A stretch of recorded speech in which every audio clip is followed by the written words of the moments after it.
Will war finally come to Borderlands? What's up guys, CJOC here, and today we're going to be speculating on if the Great War will finally be happening in Borderlands 4. So without further ado, let's get right into it. So if you're new to Borderlands, or if you just need a brush up, the war was teased in the pre-sequel, with this scene right here. Fire!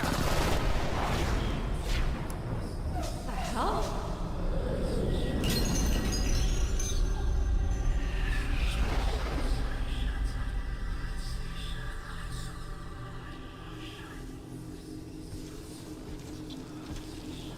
Now is not the time for bickering, Vault Hunters. War is coming, and you will need all the Vault Hunters you can get.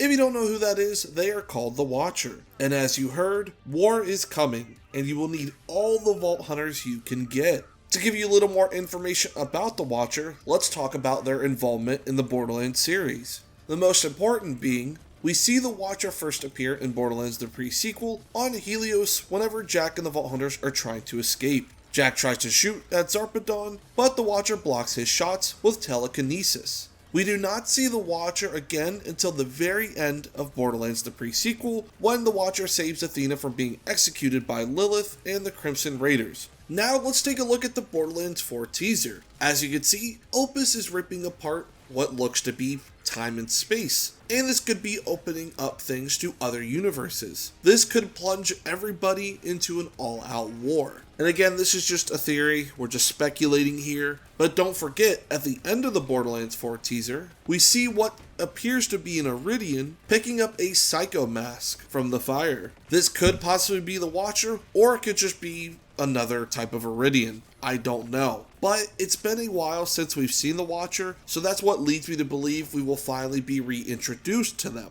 To further talk about the potential of the war finally happening in Borderlands 4, let's talk about what Randy Pitchford had to say about Borderlands 4. In an interview, Randy Pitchford went on to say, "The team and I at Gearbox have a lot we've wanted to do with Borderlands since we first introduced the looter shooter genre to the world with our original game. All of us at Gearbox have massive ambitions for Borderlands 4 and are putting everything we have into making everything we love about Borderlands better than ever before, while taking the game to new levels and exciting new directions." Well, you may be asking me, oh, they just say that with every game. I understand that. But we gotta look at Borderlands 3, which was already a huge improvement over the previous Borderlands when it comes to things like exploration. We got to go to several new planets, and there was just more things to search and look for, which was really cool in my opinion. I'm a huge exploration type gamer. I want more places to see. I want the game to feel bigger. I want to feel like we're actually in that universe, and there's really no invisible walls. So what this is telling me is Borderlands 4 is going to make leaps over Borderlands 3. Of course, as I said, this is just speculating, but from each title, they've definitely made leaps. You know, Borderlands 1 to the pre-sequel, to 2, to 3, and now hopefully 4. And we've had 4 main Borderlands titles.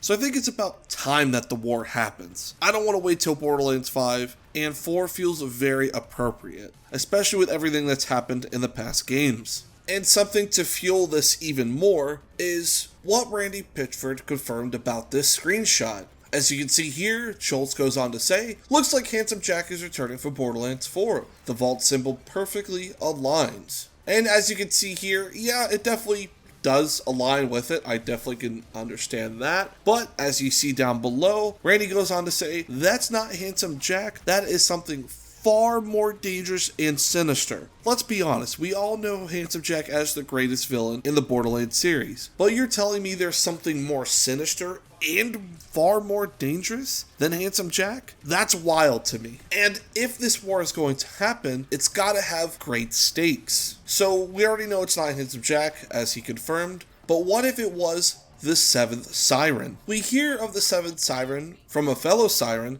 named Nereid. That was the reason why the Iridians are dead, and the Destroyer was imprisoned on Pandora. And of course, you and I, the player, discovered these details via the logs, all throughout the game. And you remember how Randy Pitchford said that this is something far more dangerous and sinister? Well, this does sound a lot like the seventh siren, at least from what Nereid says. In Nereid's last message, she warns the ones who are listening, the players, about the danger that is finding the seventh. They don't specifically state that she is talking about the seventh siren, of course, but with Borderlands lore mentioning the so-called Rule of Six, this last message feels a lot like a cliffhanger for the future of the franchise. Future of the franchise? Like, come on now, that is speaking Borderlands 4 here. If you don't know, the Rule of Six is pretty simple, as Handsome Jack revealed. It states that the universe can be populated by 6 sirens at any given time, and 6 sirens alone. There can't be more and there can't be less. However, Nereid's message proves that this is wrong in 2 ways. First, she goes on to state how her sisters gave her a parting gift, consisting of them revealing to her that she could die in a vault, and her powers would be sealed in there with her. This is the reason why Nereid thought that she was going to be the last leech. The second reason is her warning about the seventh. This is where it gets good, and this is where things really start to make sense with what Randy Pitchford said. We gotta remember, Nereid never said anything about the Rule of Six, so that could mean the seventh siren may or may not be the last one. Her final message begs whoever is listening to her not to find the seventh. But in a previous log, she mentions how the sirens always find their way to their sisters. In this, the sisterhood is born. If this is indeed the case, then it's likely that the seventh sister is either imprisoned or in some sort of stasis somewhere that we have not been to. Otherwise, it would make sense for the seventh to find their sisters.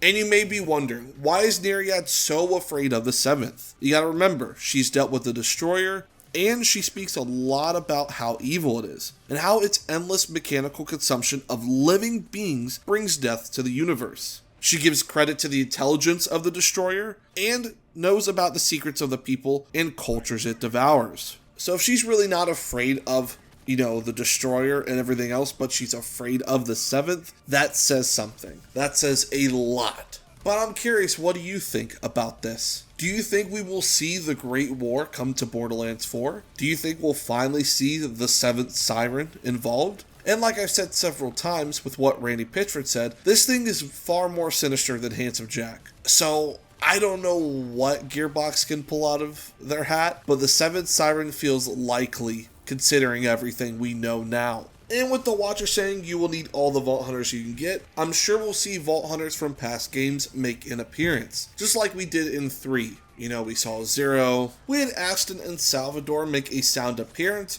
by hosting the arms race in Borderlands 3. So I'm excited to hopefully see a bunch of Vault Hunters this time around. More than we've seen at once. That of course includes our new cast of Vault Hunters in Borderlands 4, whoever they may be. But I want to know your thoughts, theories, speculations, and more in the comments down below so we can chat about them. If you enjoyed this Borderlands video, be sure to hit that like button and subscribe to the channel for more Borderlands content just like this. I hope you all have a wonderful day, and until the next video, Vault Hunters, peace out.